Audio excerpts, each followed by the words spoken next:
Hello po sa inyo lahat mga kapatid. Our daily verse for today po ay mababasa po sa Book of James chapter 1 verse 2 to 4.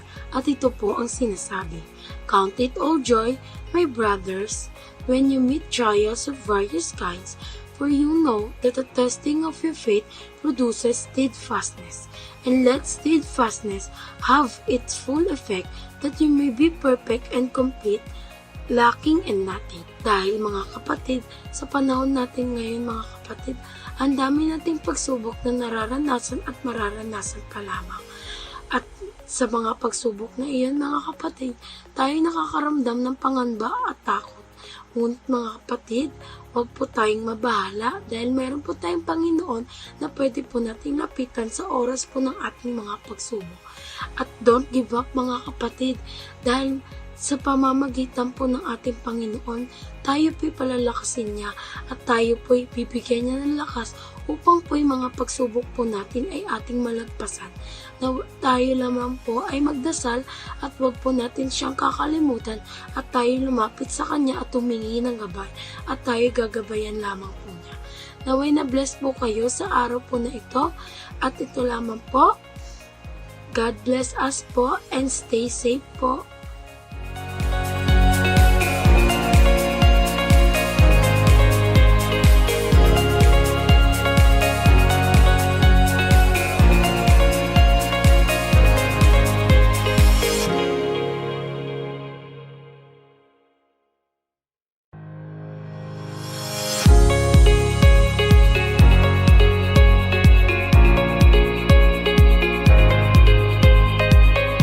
Magandang araw po sa atin mga kapatid.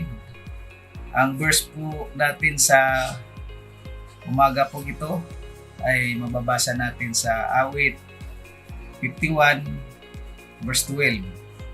Ganito po yung sinasabi.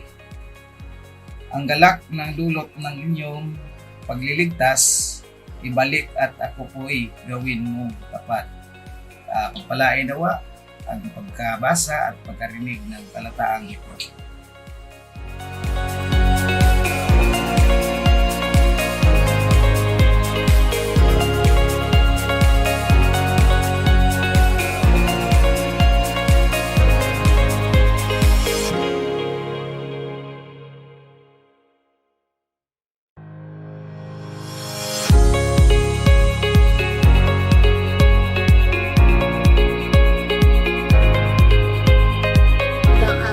Sa ating lahat, ang our daily verse po natin ngayong araw ay matatagpuan sa 1 Peter verse 1 chapter 6 na ang sinasabi, In this you greatly rejoice, stop now for a little while, you may have had to suffer in all kinds of trials. At sa Tagalog naman po, ito ay dapat ninyong ikagalak, bagamat maaaring magdanas muna kayo ng iba't ibang pagsubok sa loob ng maikling panahon. Yun nga po, lalo na ngayon at may pandemya, isa lang itong pagsubok sa ating lahat.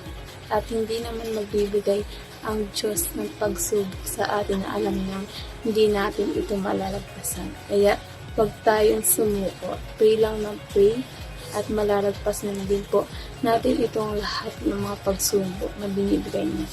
Maraming salamat po. Keep safe always, everyone. God bless.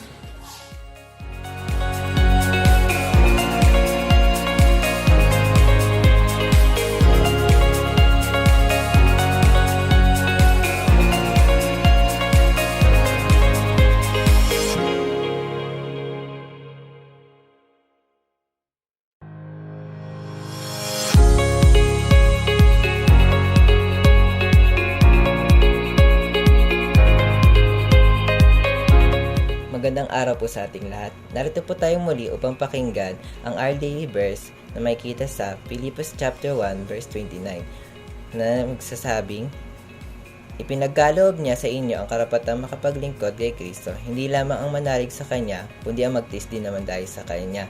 Sa panahon natin ngayon na hirap magsama upang maglingkod, isa po ito sa kinaharap nating pagsubok na kailangan nating tiisin. Ang ating magagawa ngayon ay mag-pray, makinig ng worship kasama ang pamilya, pero hindi natin kailangan mabahala dahil in God's time, lahat tayo ay magsasama-sama para purihin ang Panginoon. Salamat po sa makikinig. Always stay safe and always pray. God bless you.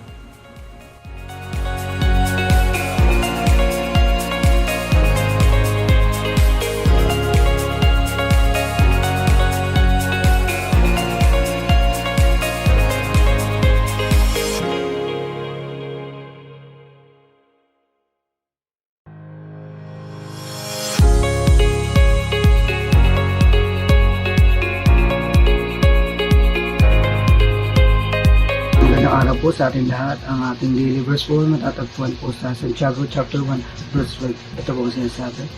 Pinagpala ang tao na natingin tapat sa kabila ng mga pagsubok, sapagkat matapos ninyo malagpasan ng pagsubok ay tatanggap siya ng gantimpala na buhay na pinangako ng Panginoon sa mga umiibig sa Kanya. Doon po, sa kabila po na naranasan natin sa palo na to, ay huwag po tayo manghina, bakos humingi po tayo ng lakas na nagaling sa Kanya dahil po walang pagsubok na makakahadlang upang purihan siya.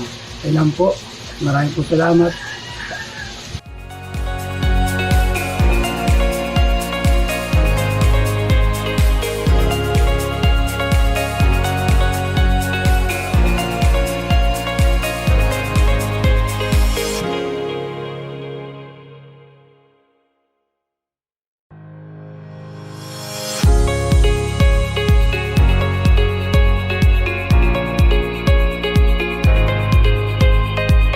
Araw po sa ating lahat. Ang ating verse for today ay matatagpuan po sa 1 Pedro chapter 1 verse 8 to 9. Hindi niyo siya nakikita ngunit siya iniibig ninyo. Hindi pa din ninyo siya nakikita hanggang sa ngayon, ngunit sumasampalataya kayo sa Kanya. Dahil dito, nag-uumapaw na sa inyong puso ang kagalakang hindi kayang ilarawan sa salita, sapagkat tinatagap na ninyo ang bunga ng inyong pananampalataya, ang kaligtasan ng inyong buhay. Nais ko pong ibahagi sa inyo, bagkus hindi man natin nakikita o nakakasama na tulad ng mga apostol nung unang panahon ng ating Panginoon, tayo ay binigyan ng galak at tuwa sa ating puso at kasiguraduhang kaligtasan ng ating buhay habang tayo ay nananatiling tapat sa ating Panginoon. Ayun lamang po at salamat at God bless sa ating lahat.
Good morning, everyone. It's time to again praise our Lord. Even though we are facing too many problems in our midst. Our scripture reading for the day will be found in the book of Isaiah, chapter 25, verse 4. Babasahin ko po ito sa Basic Bible English, Easy English Version. Ang sabi po ron ay, "For you have been a stronghold to the poor, a stronghold to the needy in his distress, a refuge from the storm, a shade from the heat, when the blast of the dreaded ones is like a storm against the wall." Noong panahon po ng pananakop ng mga Romano, ay nagkaroon ng isang bright bright star na nakita sa east part ng mundo. At mayroon 3 pantas ang nakakita at pinuntahan ng lugar na yon.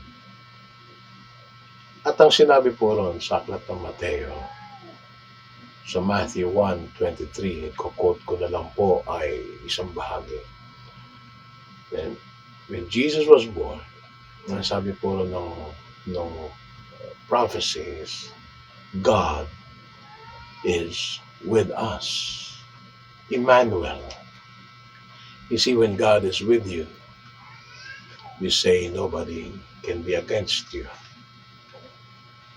At sabi po rin sa Philippians 4:13, I can do all things through Christ, which strengthens me. We can replace the word I to your most personal name para maging mas personal. Because that is what we have, a personal relationship with our Lord, Abba Father. Palitan mo po ng pangalan mo. Let's say, well, you're Leo. Leo can do all things through Christ who strengthens him. Absalom can do all things through Christ, which strengthens him. Luigi can do all things through Christ, which strengthens him. It is a personal thing. In the midst of this pandemic, in the midst of this crisis, tayo po ay nabalingan ng iba't ibang klaseng sitwasyon. Left and right we were thrown. But through Christ that strengthens us, we can be victors. Let us pray.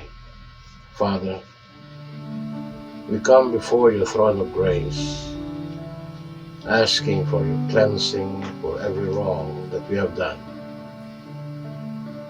For you could not hear our plea because of sin. For those whom we did wrong, whether in word or in action, cleanse us, dear Lord. Thank you for your forgiveness, Lord.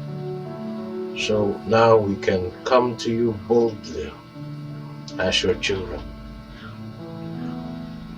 We seldom pray for our leaders because of the bad report we hear and see. Many of them are opportunists and power hungry. But because you ask from us to pray for them, we lift them up to you, O Lord. We pray for our leaders.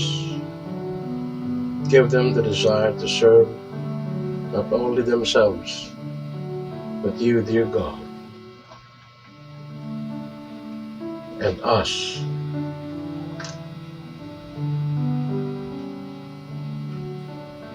Given to fulfill the sworn duty to serve God and country. We lay before to you, O Lord, our ministers, our pastors, our evangelists, teachers of the word, every lay workers, members of every ministry within the church, to constantly pray for one another and especially for lost souls.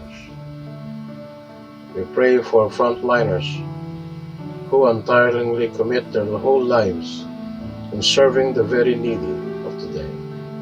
Medical workers, peace officers, teachers, those who keep our city clean. We lift them up to you, Lord. We pray, Father God, that you would strengthen them, encourage them more. We pray for your compassion, for your grace, and love ever enduring, so we can see your marvelous work in ending this terror, this plague before us. And we believe, Father God, that it will end soon. It will come to its end. Father, all this we pray. In Jesus' mighty name. Amen.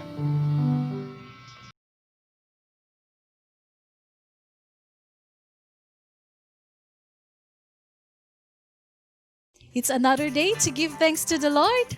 Let's trade our sorrows, our pains for the joy of the Lord. Let's come to Him. We sing. I'm trading my sorrows.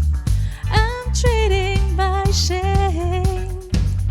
I'm laying them down for the joy of the Lord. I'm trading my sickness. I'm trading my pain. I'm laying them down for the joy of the Lord. Oh, we sing. Yes, Lord, yes, Lord, yes, yes, Lord.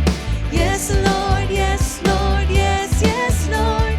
Yes, Lord, yes, Lord, yes, yes, Lord, amen. Oh, we sing.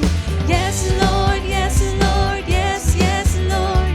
Yes, Lord, yes, Lord, yes, yes, Lord. Yes, Lord, yes, Lord, yes, yes, Lord, amen. I'm pressed but not crushed. I'm pressed but not crushed. Persecuted, not abandoned. Struck down but not destroyed. I'm blessed beyond the curse, for His promise will endure. And this joy's gonna be my strength. Though the sorrow may last for the night, His joy comes with the morning. I'm trading my sorrows. I'm trading my shame. And I'm laying them down for the joy of the Lord. Yes, I'm trading my sickness. I'm trading my sickness. I'm trading my pain. And I'm laying them down for the joy of the Lord. Come on, we sing. Yes, Lord, yes, Lord, yes, yes, Lord. Yes, Lord, yes, Lord, yes, yes, Lord. Yes, Lord, yes, Lord, yes, yes, Lord, amen. Come on, church, we declare. Yes, Lord, yes, Lord, yes, yes, Lord. Yes, Lord, yes, Lord, yes, yes, Lord. Yes, Lord, yes, Lord, yes, yes, Lord, amen. Oh, we trade everything. I'm trading my sorrows. I'm trading my shame. I'm laying them down for the joy of the Lord. Come on, we trade our sickness. I'm trading my sickness. I'm trading my pain. And I'm laying them down for the joy of the Lord. Oh, we trade everything. I'm trading my sorrow, trading my shame. And I'm laying them down for the joy of the Lord.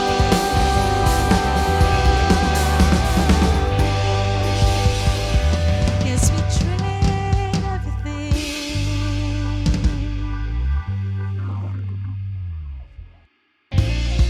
Come on, church. Let's come to His presence. Let Him change us from the inside out. 1,000 times I've failed, still Your mercy remains.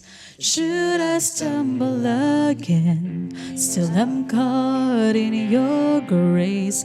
Everlasting, Your light will shine when all else fades. Never ending, Your glory goes beyond all fame.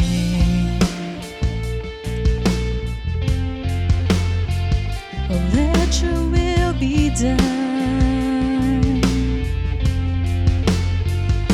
Your will above all else, my purpose remains. The art of losing myself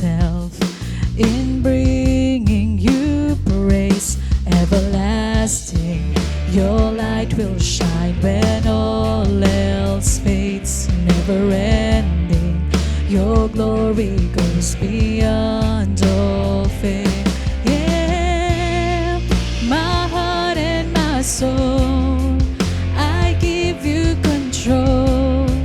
Consume me from the inside out, Lord. Let justice and grace become my embrace, to love you from the inside out.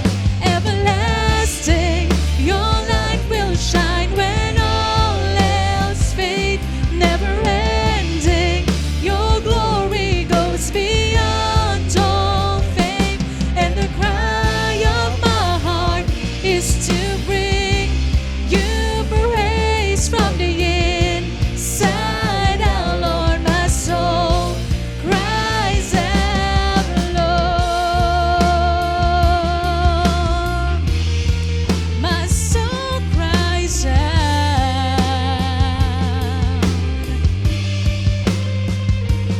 So good. Oh, Spirit move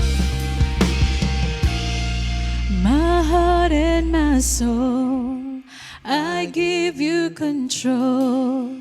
Consume me from the inside out, Lord.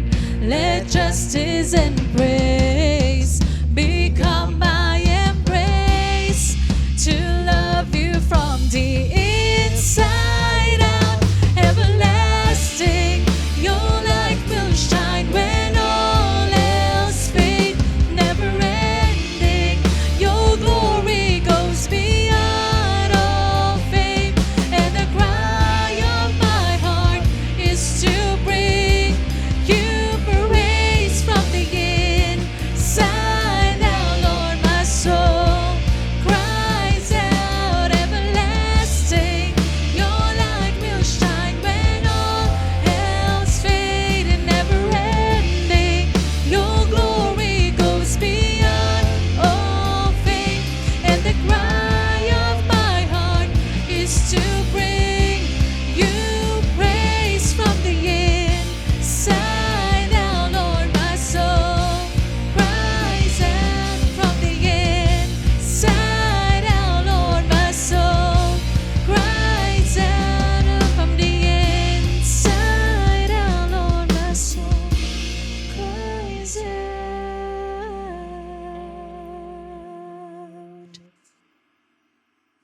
Yes, Lord, our cry is for you. Our voice is for you, O Lord. Be with us as we continue in worship. We pray this in Jesus' name. Amen and amen.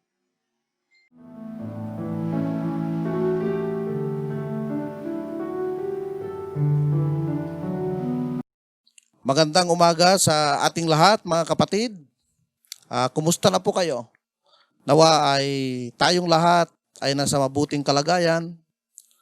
Saan man tayo naroroon, kung tayo man ay nasa ating mga bahay o tayo po ay nasa labas at nakakasama sa pagsambang ito na atin pong ginagawa.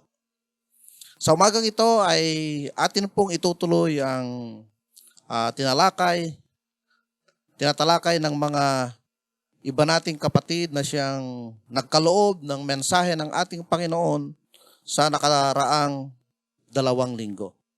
At ang pamagat ng ating message sa umagang ito ay Strength in Christ in the midst of crisis.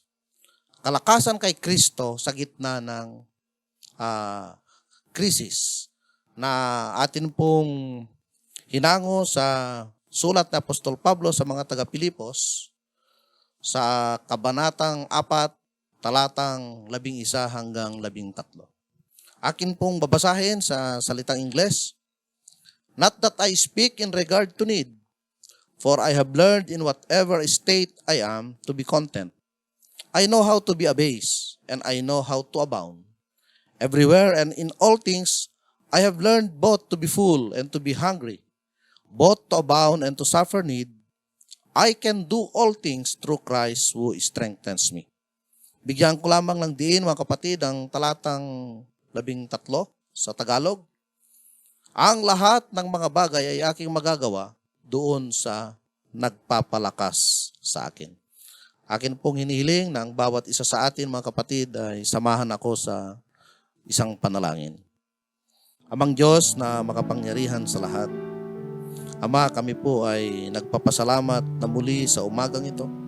Kaming magkakapatid ay muling nakapagsama-sama sa online worship po na ito. At nawa, Panginoon, ay i-prepare nyo ang puso at isipan ng bawat isa sa amin, na sa amin pong pakikinig ng iyong banal na salita ay amin pong maunawaan ang lahat ng mga ito sa gabay ng banal na Espiritu, at ito ang magpapalakas sa aming buhay espiritual. Saan man kami naroroon, Panginoon, nawa patuloy na naabot kami, Panginoon, ng inyong biyaya at ganoon na rin ang inyong pag-iingat, na nawa, Panginoon, sa lahat po ng aming ginagawa sa mga sandaling ito ay tunay na maitanghal ang iyong banal na pangalan. Patawarin po ninyo kami sa lahat po ng aming mga nagagawang pagkukulang, at nawa ang lahat ng aming mga gagawing pagsamba sa umagang ito ay inyo pong tatanggapin. Ito pong aming dalangin sa ngalan ni Jesus. Amen.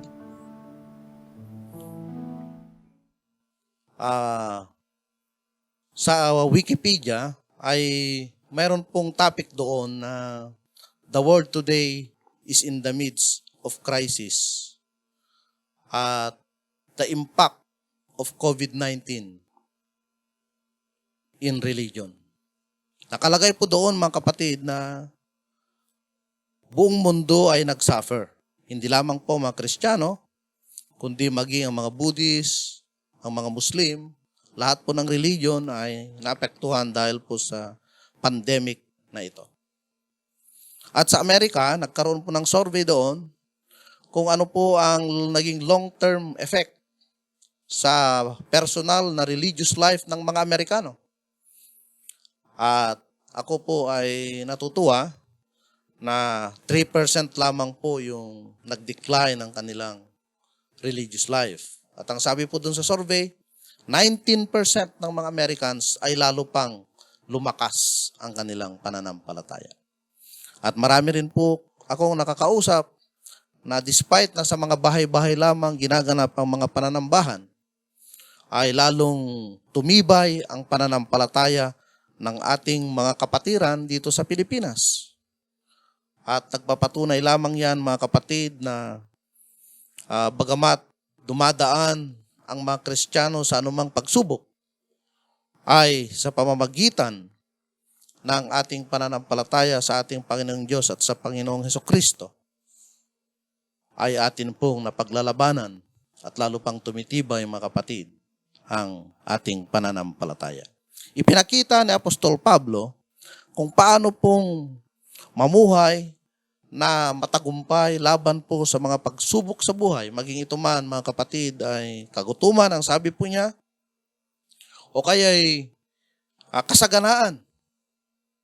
Pero ang ating tinatalakay sa ngayon, mga kapatid, ay yung crisis na siya nga pong nangyayari po sa ngayon. Ayon po sa statistics din, ang Pilipinas daw, ang ekonomiya po natin ay nag-shrink ng 6.5% na pinakamababa mula pa nung panahon ng Pangulong Marcos. At marami pong pamilya ang apektado sa iba't ibang sektor. Naapektuhan sila financially. At ayon din sa pag-aaral, hindi lamang po financially naapektuhan ang mga tao, kundi naapektuhan din ang emotionally. At dahil nga po sa lockdown, marami daw po yung nagbabago ang kanilang pag-uugali dahil nga hindi po sila sanay na nakukulong sa kanilang mga tahanan. Dito sa ating tinatalakay sa umagang ito, mga kapatid, na strength in Christ in the midst of crisis. Si Apostol Pablo ang siyang nagpapatunay na anuman po yung ating pinagdadaanan, ay atin pong mapagtatagumpayan ang mga pangyayaring ito sa ating buhay. Ang sabi po niya dun sa 13, na siya pong ating golden verse, lahat ng mga bagay, mga kapatid, anuman po yung ating pinagdadaanan, anuman po yung ating nararamdaman sa panahon na ngayon, kahit gaano man kahirap financially, kahirap emotionally, ang sabi ni Pablo ay kaya nating pagtagumpayan ang mga ito. Bakit po? Doon sa dulo ng verse 13 ay hindi po sariling kalakasan ni Apostol Pablo. Mayroon pong nagpapalakas sa kanya. Sino ho bang nagpapalakas sa kanya? Sa mga ibang translation ng Bible, sinasabi doon na si Christ itong nagpapalakas sa bawat isa sa atin. I can do all things in Christ who strengthens me. Ibig sabihin, mga kapatid, walang iba na nagpapalakas sa atin at kaya nating gawin ang mga bagay-bagay na dapat gawin ng isang Kristiyano sa pamamagitan po ng ating Panginoong Jesucristo. So wala pong pwedeng magmayabang. Sa Corinthians 11 and 12, binanggit po na Apostol Pablo doon na napakarami po niyang nagawa. Pero ang sabi niya, hindi po siya pwedeng magmayabang dahil ang lahat ng mga iyon ay kanyang nagawa. Dahil lamang po doon sa ipinagkaloob sa kanya. At sinabi pa nga po ni Apostol Pablo na binigyan po siya ng tinik sa laman upang hindi po siya magmayabang. At siya po ay nanalangin sa ating Panginoon nang sabi niya kung maaari lamang ay tanggalin ang tinik sa laman na ito. Pero ano ang sabi ng ating Panginoon? Ay, my grace is sufficient for you. Ibig sabihin, kung mahina si Apostol Pablo, doon naman ipinapakita ang kalakasan ng ating Panginoong Jesus.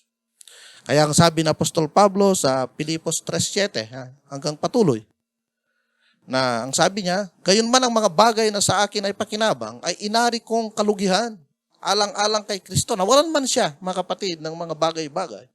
O nga, at akong lahat ng mga bagay inari kong kalugihan, dahil sa dakilang kagalingan ng pagkakilala kay Kristo Jesus na Panginoon ko, na alang-alang sa Kanya tiniis ko ang kalugihan ng lahat ng mga bagay, at inari kong sukal lamang upang tamuhin ko si Kristo. Sa verse 9, at ako'y nasumpungan sa Kanya, na walang katwirang aking sarili sa makatwid bagay sa kautusan, kundi ang katwirang sa pamamagitan ng pananampalataya kay Kristo, ang katwirang ang buhat sa Diyos sa pamamagitan ng pananampalataya. Upang makilala ko siya at ang kapangyarihan ng Kanyang pagkabuhay na maguli at ang pakikisama ng Kanyang mga kahirapan na ako'y natutulad sa Kanyang pagkamatay. Ano daw po ang kapangyarihan na yon para magampanan niya? Ito ay kapangyarihan ng ating Panginoong Hesukristo. Kaya si Pablo, masasabi niya na anuman ang kanyang kalagayan, ang sabi nga niya, naranasan daw niyang managana, pero naranasan din po niyang maghirap. Pero ang sabi po niya, I can do all things. Dahil nga nasa Kanya ang ating Panginoong Hesukristo. Ano ang ating pinagdadaanan, mga kapatid? Maring hindi lamang itong pandemic na ito ang ating pinagdadaanan. Maring tayo po ay may mga problemang personal. Mayroon tayong mga problema sa ating mga relasyon. Relasyon sa ating mga mahal sa buhay. Relasyon sa ating mga kapitbahay, sa ating mga kasamahan sa trabaho. Ang mga tao na nakakasalamuhan natin sa araw-araw.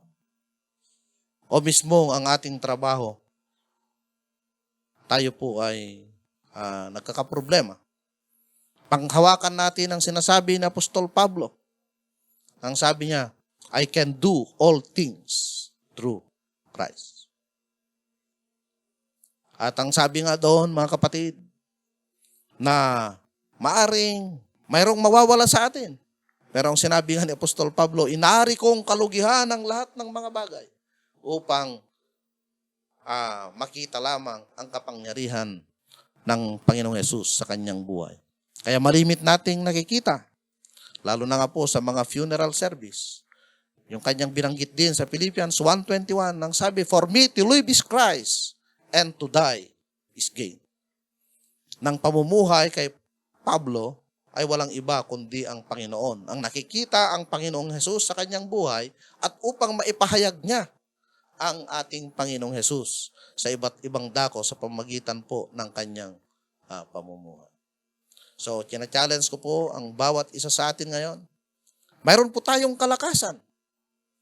Ito po ay hindi po natin sarili, mga kapatid, kundi ito ay nanggagaling doon sa ating Panginoon, walang iba kundi ang Panginoong Hesukristo. Kaya kung ikaw ay down na down sa mga sandaling ito, na parabang ikaw ay ang buong mundo ay pasan mo, tayo man po ay nagsasuffer financially, o kaya nawalan tayo ng trabaho, o kaya meron po tayong mga nawala na mahal sa buhay. Dahil doon sa kalakasan na sinasabi ng Apostol Pablo na mayroon tayo, dahil nung tinanggap natin ang ating Panginoon, nasa atin na rin po ang Panginoon. Kaya po nating pagtagumpayan ang lahat ng mga ito. At nawa, mga kapatid, ay lalo pang napalakas ang ating pananampalataya sa umagang ito. Ang mundo ay nasa gitna po ng pandemic at hanggang sa ngayon ay wala pa po, hanggang nasa testing stage pa lamang yung bakuna na sinasabi nila na makakasolve po sa pandemic na ito. Pero wag po tayong matakot, wag po tayong mag-worry.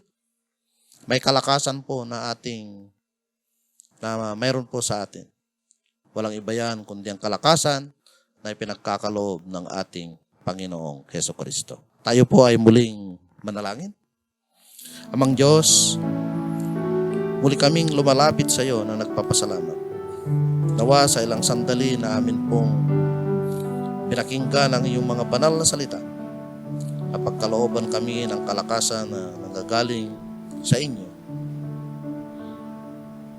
Dahil katulad po ng sinabi ng Apostol Pablo, magagawa namin ang lahat ng mga bagay dahil sa Panginoong Hesukristo na nagpapalakas po sa amin.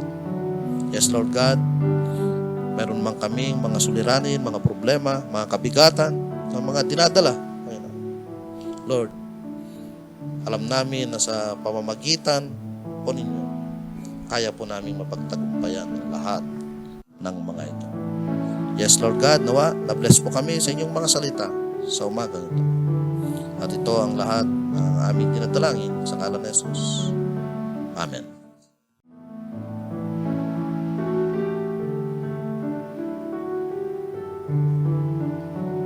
Mga kapatid, tayo po itutako sa aral ng ating Panginoon tungkol sa banal na hapunan na ang aral ay matatagpuan sa 1 Corinthians chapter 11 verses 23 hanggang sa mga sumusunod.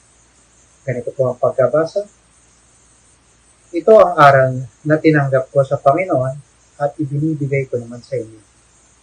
Ang Panginoong Hesus noong gabi siya ay pinagkanulo ay dumampot na tinapay.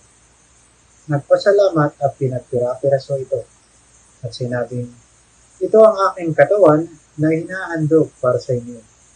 Gawin ninyo ito bilang pag-alala sa akin. Gayon din naman, matapos maghapunan, ay hinawakan niya ang saro at sinabing, ang sarong ito ang bagong tipan na pinagtitibay ng aking dugo. Tuwing iinumin ninyo ito, gawin ninyo bilang pag-alala sa akin. Sapagkat tuwing kakain kayo ng tinapay na ito at iinom sa sarong ito, ay ipinapahayag ninyo ang kamatayan ng Panginoon hanggang sa muling pagkorito niya. Pagpapala nawa ang hatid sa atin ng kanyang mga aral. Tayo po'y manalangin, mga kapatid. Ama naming Diyos na banal, Diyos na magpamahalahan sa lahat. Muling Panginoon, kami po labis na napapasalamat sa lahat ng iyong kakalukusan. Bagamat may pandemya dinaranas ang ganito, nandiyan po kayo na upang ito kayo.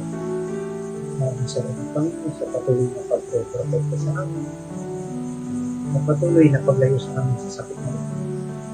Mga Panginoon, wag po kayo mapagod magsawa at protektahan ng mga kayo na pong bahala sa aming Panginoon. Patuloy na po ang biyayaan sa gamit ng pagpapala at maayos na pangangatawan upang malabanan namin ang sakit ng dulot ng COVID-19 pandemic. Ngayon din, Panginoon, bendisyonan niyo po ang mga kalarawan na tatanggapin sa ito at tinapayat ang saro bilang simbolo ng aming kaligtasan. Hindi, Panginoon, maraming salamat sa inyong pagdiligtasan. Manatili po sana nawa kami sa inyong pag. Salamat po. Sa matinis at makapangyarihan. Amen.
Mapagpalang araw po sa ating lahat mga kapatid.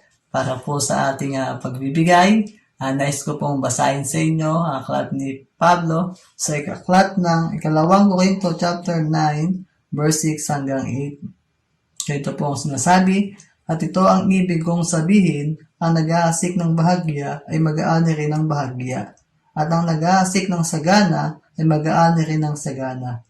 Ang bawat isa ay magbigay ayon sa ipinasya ng kanyang puso, hindi mabigat sa kalooban o dala ng pangailangan, sapagkat iniibig ng Diyos ang nagbibigay na masaya. At kaya ng Diyos na pasaganahin ang lahat ng biyaya sa inyo, upang sa pagkakaroon ninyo ng sapat sa lahat ng bagay, ay palagi kayong sumagana sa bawat mabuting gawa. Purihin ang Panginoon sa kanyang mga salita.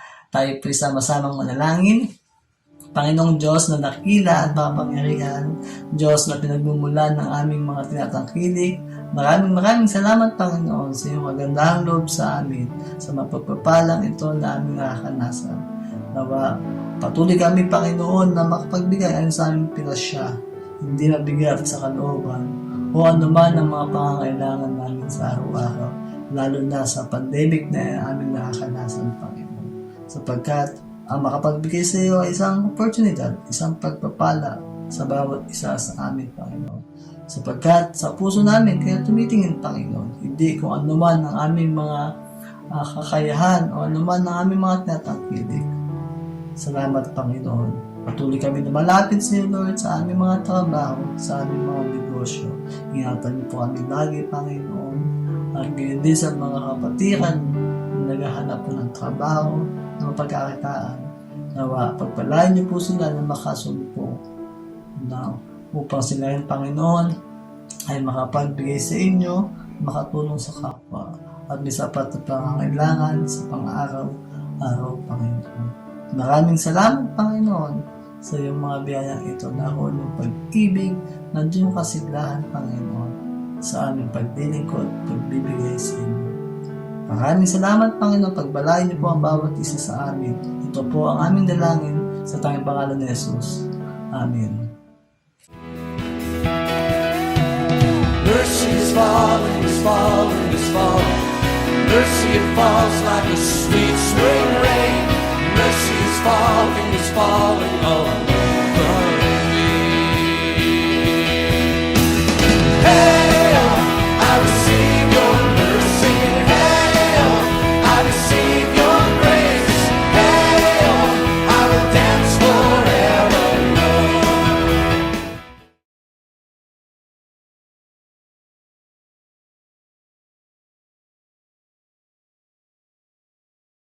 For our closing song, let's sing In Christ Alone.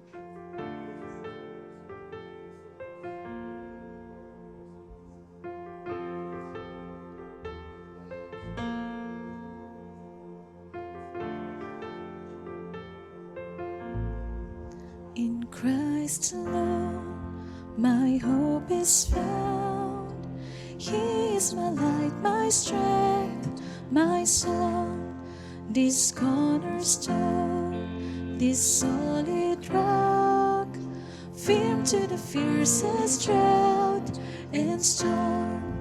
What heights of love, what depths of peace, when fears are still, when striving cease.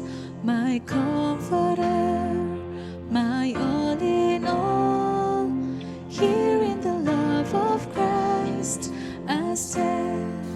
Oh, oh, oh,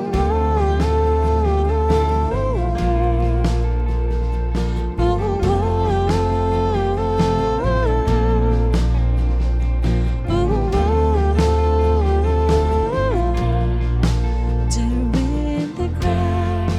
his body lay, light of the world by darkness lay, then bursting forth in glorious day, up from the grave he rose again.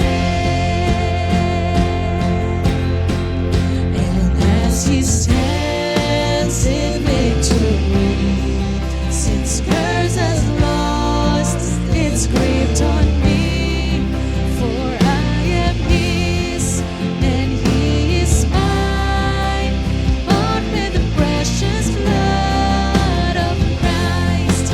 Oh, oh, oh,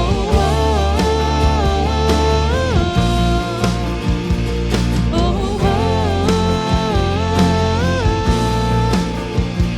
oh, oh, no guilt in life, no fear in death. This is the power of Christ in me.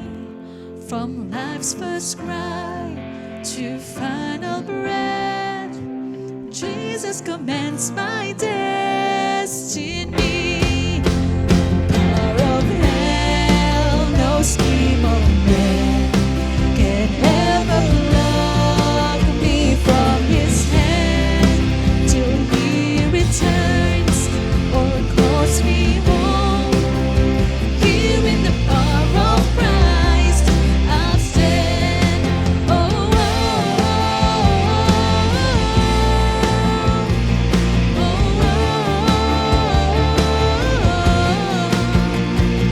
oh,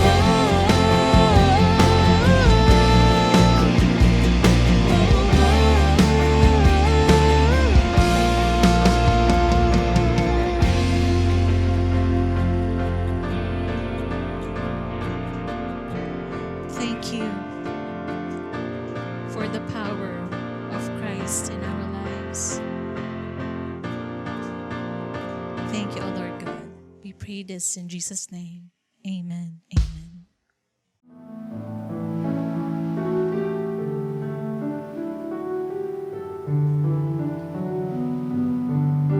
At sa pagtatapos ng ating gawain, mga kapatid, samahan niyo po ako sa isang panalangin. Amang banal, maraming salamat po sa natapos naming gawain sa umagang ito. Salamat, Panginoon, dahil pinatnubayan mo ang aming gawain, ang nagbigay ng mensahe, ang mga manggagawa, Panginoon, na patuloy mong ginagamit upang maglingkod sa iyong banal na iglesia. Maraming salamat sa mga kapatid na patuloy na sumusubaybay sa gawaing ito na kung saan ay patuloy naming ginagawa ang mga bagay na ito upang ikaw ay aming mapapurihan sa aming buhay. Kaya sa pagtatapos ng aming gawain, Panginoon, ikaw po ang patuloy na mag-ingat, magpala at patuloy na magproteksyon sa bawat isa sa amin. At sa aming pagtatapos, Panginoon, tanggapin namin ang banal na pagpapala. Ang mayamang pagpapala ng ating Diyos Ama na nasa langit, ang pag-ibig at pagliligtas ng ating Panginoong Hesus, ang patuloy na gabay at patnubay ng banal na Espiritu Santo ay sumaati nawang lahat mula ngayon at magpakailanpaman. Amen.